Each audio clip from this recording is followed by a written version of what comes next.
How to observe bees without disturbing them. Curious about bees, but not ready to open a hive. You don't need a beekeeping suit to experience the wonder of a colony. In today's video, I'll teach you how to safely observe bees in action without disturbing them. Whether you're in your backyard, at a garden, or near a wild hive. It's all about patience, awareness, and respect. Let's get into it. So, understanding bee behavior. Now, before you observe bees, it helps to know how they behave. Bees are focused. They're on a mission, gathering nectar, pollen, water, or defending their hive.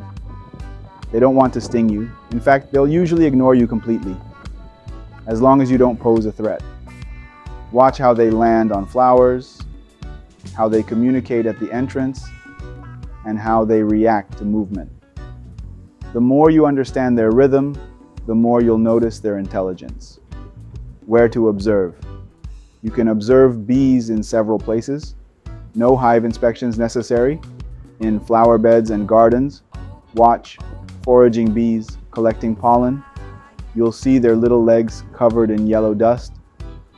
Near hive entrances, if you have a beehive or know someone who does, stand a few feet back and observe the airport. Bees land, take off, and sometimes do orientation flights. Those figure-8 loops young bees fly when learning their location. On water sources, bees need water, especially in summer. Watch as they gently land and sip without falling in. Just keep your distance and move slowly. How to approach a beehive. Here are a few simple guidelines for getting close. Without upsetting the hive, wear neutral colors. Avoid dark colors and strong patterns. Bees associate dark colors with predators. Avoid perfumes or scents. Floral or fruity smells may confuse or attract bees. Move calmly. No sudden motions, swatting, or fast walking near bees. Approach from the side, not the front. The entrance of a hive is their territory. Don't block it. Stand still and observe. Bees quickly realize you're not a threat if you stay calm and still. Bonus tip, don't breathe directly on bees. They're sensitive to carbon dioxide and may become defensive. Tools for observing. You don't need fancy equipment, but here are a few things that can enhance the experience. A magnifying glass to watch pollen collection or see bees up close on flowers. A camera with zoom to capture moments from a distance without disturbing them. A nature journal to sketch or take notes on bee behavior over time. Observation hives.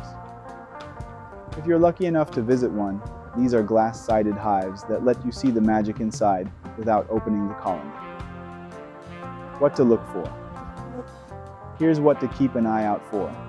Pollen baskets on their legs. Bee dances on the comb if you're near a window hive. Guard bees checking arrivals at the entrance. Different types of bees. Drones, workers, the occasional queen. Each tiny action is part of a bigger story.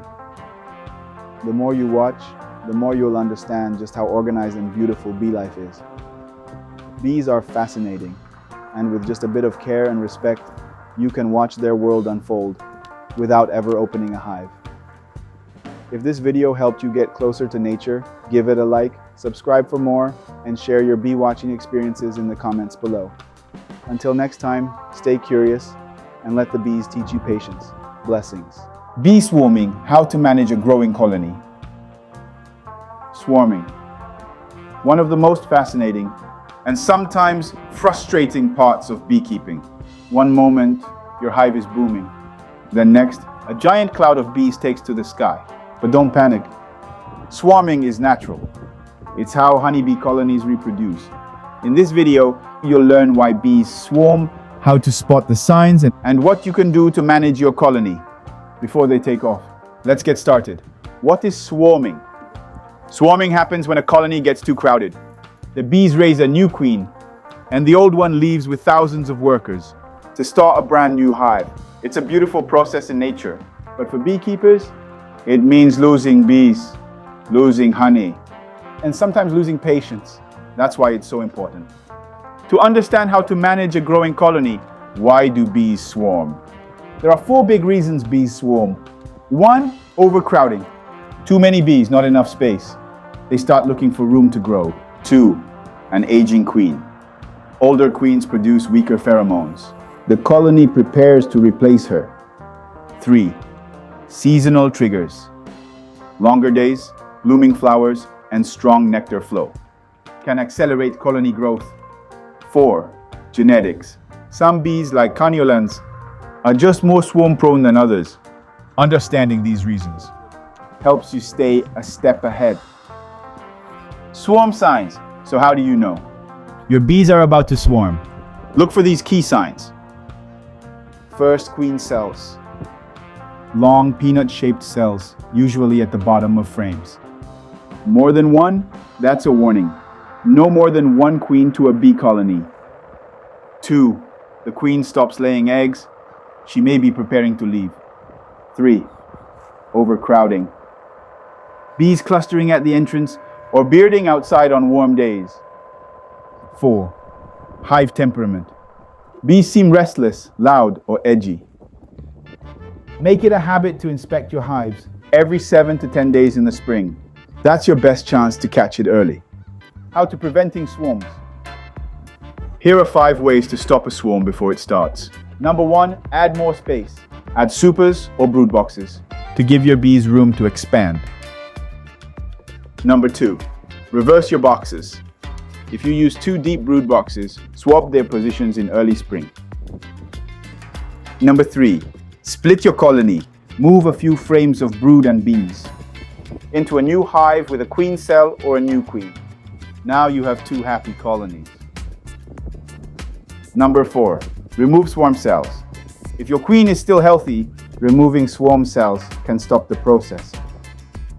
And number 5, requeen. If your queen is old or weak, replace her before your bees decide to. Proactive management is better than chasing a swarm. What is artificial swarming? Artificial swarming is just like the real thing, but you're in charge. Move the queen, some brood, and workers into a new hive box. Leave the original colony with queen cells. This simulates the natural process and keeps both colonies strong, controlled, clean, and calm. If they swarm anyway, sometimes, despite your best efforts, they swarm anyway. Here's what to do. Stay calm. Swarming bees are usually very gentle. Catch the swarm. Use a nuke box, a cardboard box, or a swarm trap. Transfer them fast. Give them a new hive and feed them sugar syrup. They're starting with 0 resources. Always keep spare equipment ready during swarm season. Final tips. Let's recap. Inspect regularly, every 7 to 10 days. Add space early. Watch for queen cells. Split strong hives. Requeen aging queens. And always be ready for the unexpected. Swarming doesn't have to mean losing bees.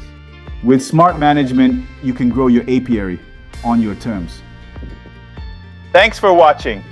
If this video helped you, give it a thumbs up and subscribe for more. Have questions about swarms or a story of your own? Drop it in the comments. I'd love to hear from you. Until next time, stay calm, stay curious, and keep your bees buzzing. Blessings. Stay curious and keep your bees buzzing. Blessings.